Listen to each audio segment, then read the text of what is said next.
Hi, this is Ike from Groovy Entertainment. Today we got another book to read for you. Today's book is Winnie the Pooh, The Honey Tree for 1964. So let's get started.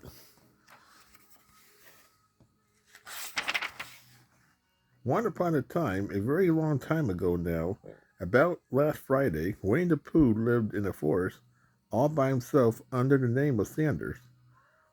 That means that he had the name over the door in gold letters and lived under it.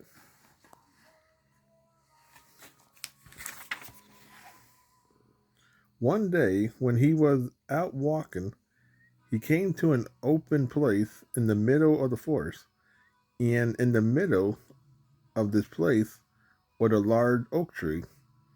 And from the top of the tree there came a loud buzzing noise.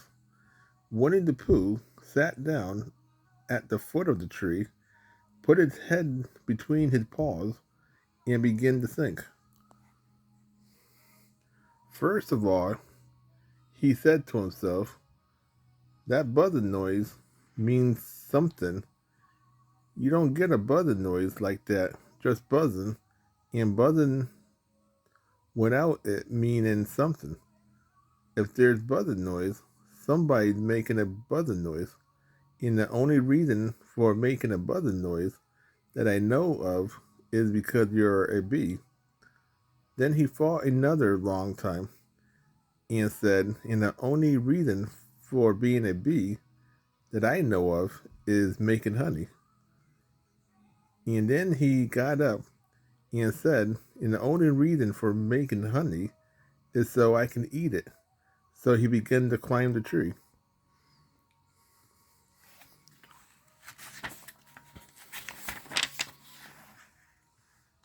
He climbed and climbed.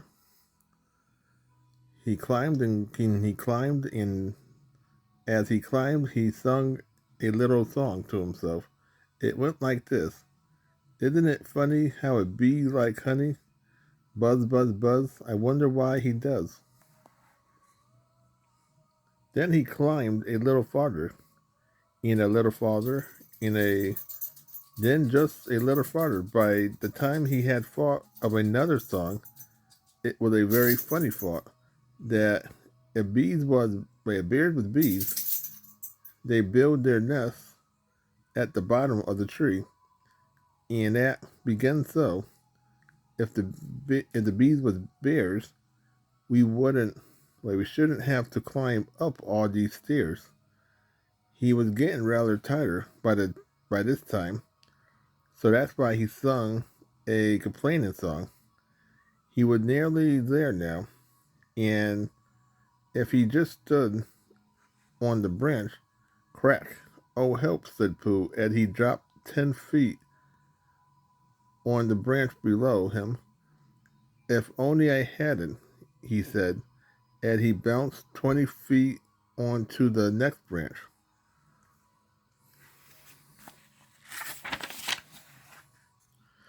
You see what I mean to do? He explained as he turned head over heels and crashed onto another branch 30 feet below.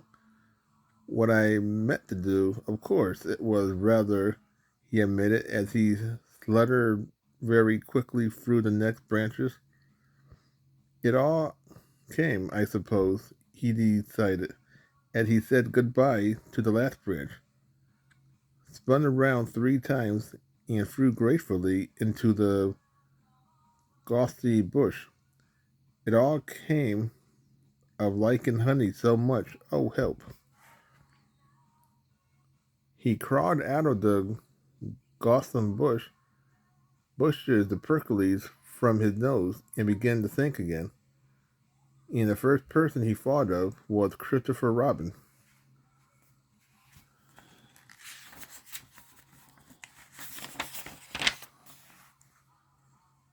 So Winnie the Pooh went around to his friend Christopher Robin, who lived behind a green door in another part of the forest. Good morning, Christopher Robin, he said. Good morning, Winnie the Pooh, said Christopher Robin. I wonder if we have got such a thing as a balloon about you. A balloon? Yes, I just said to myself coming along.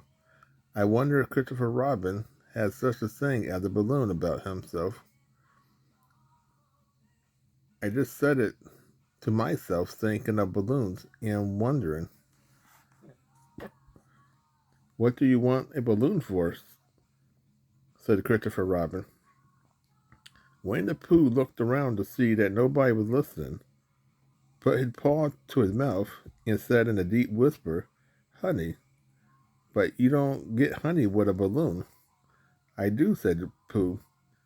"Well, it just happened that Christopher Robin had been to a party the day before at his house of his six friends, of his friends, Piglet, and they had balloons at the party. Christopher Robin had a big green balloon, and one of Rabbit relation had a big blue one, and he had left it behind, being really too young to go to a party at all.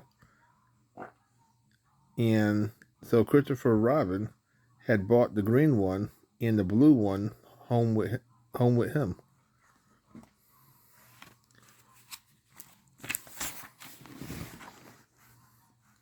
"Which one would you like?" he asked Pooh.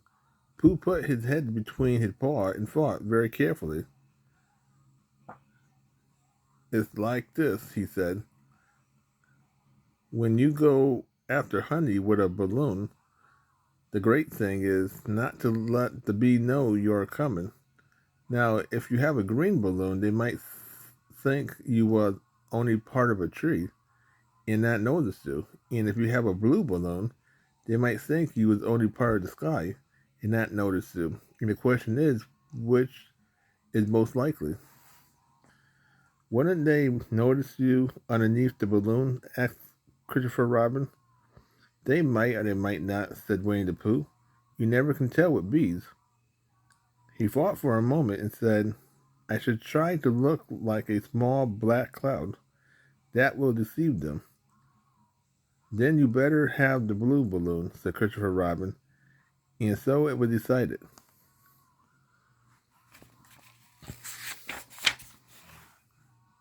Well, they both went out with the blue balloon, and Christopher Robin took his gun with him, just in case, as he always did, and Winnie the Pooh went to a very muddy place that he knew of, and rode until he was all black all over.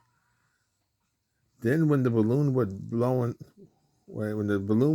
up as big, and Christopher Robin and Pooh was both holding on to the string, Christopher Robin let go suddenly, and Pooh Bear floated gratefully up in the sky and stayed there, level with the top of the tree and about 20 feet away from it. "Hooray!" shouted Christopher Robin. "Isn't that fine?" shouted Winnie the Pooh down to him. "What do I look like?" "You look like a bear holding onto a balloon," said Christopher Robin.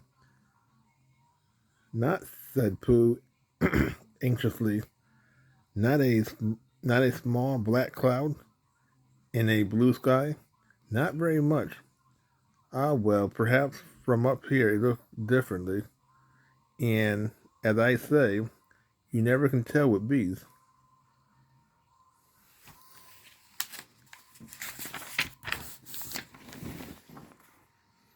There was no wind to blow him nearer to the tree, so when he stayed, he could see the honey, he could smell the honey, but he couldn't quite reach the honey.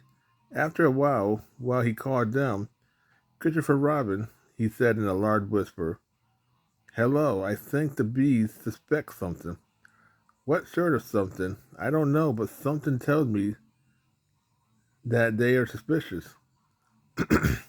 "Perhaps they think you're after their honey." "It may be that. You never can tell with bees."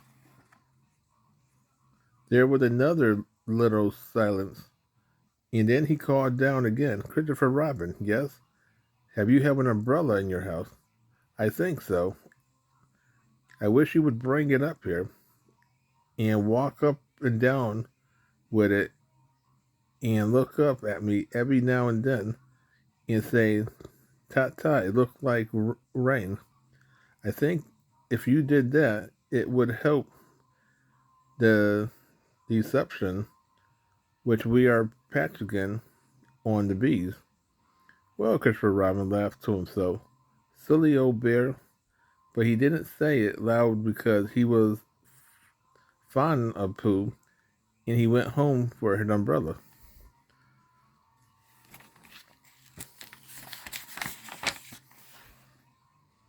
"Oh, there you are," called down Winnie the Pooh. As soon as Christopher Robin got back to the tree, I was beginning to get anxious. I have discovered that the bees are now definitely suspicious. "Should I put my umbrella up?" said Christopher Robin. "Yes, but wait a moment. We must be practical. The important bee to deceive is the queen bee. Can you see which is the queen bee from down there?" "No." "A pity. Well, now, if you walk up and down with your umbrella saying, 'Ta-ta, it looks like rain,' I should do what I can by singing a little cloud song, just as a cloud might sing.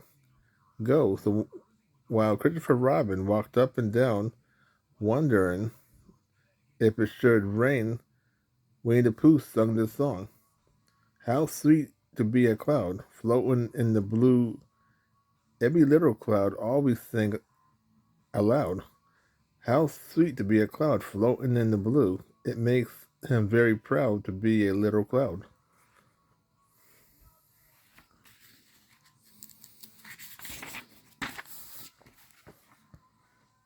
The bees were still buzzing as suspiciously as ever. Some of them, indeed, left their nests and flew all around the cloud. As it began, the second verse of this song, and one bee sat down on the nose of the cloud for a moment, then got up again. "Christopher, ow, Robin," called out the cloud. "Yes, I have just been thinking, and I have come to a very important decision.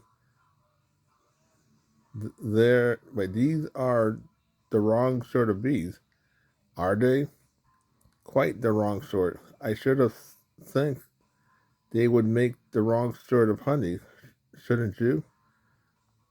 "Would they?" "Yes, so I think I should come down." "How?" asked Christopher Robin. Winnie the Pooh hadn't thought about it. "If you let go of the string, he would fall, bump, and he didn't like that idea, so he thought for a long time and then said,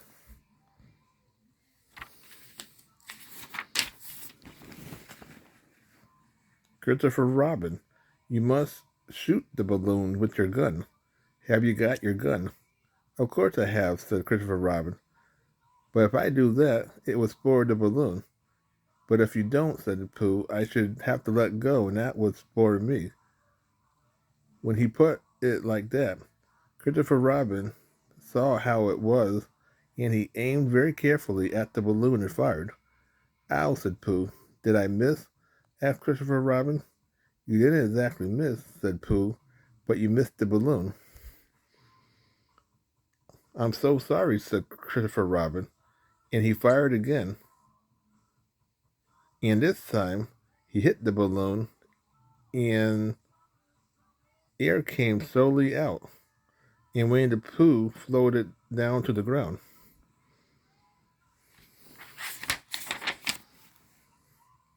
But his arm was stiff from holding on the string of the balloon all that time.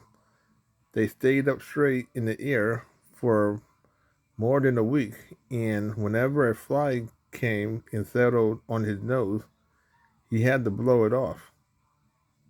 And I think, but I'm not sure, that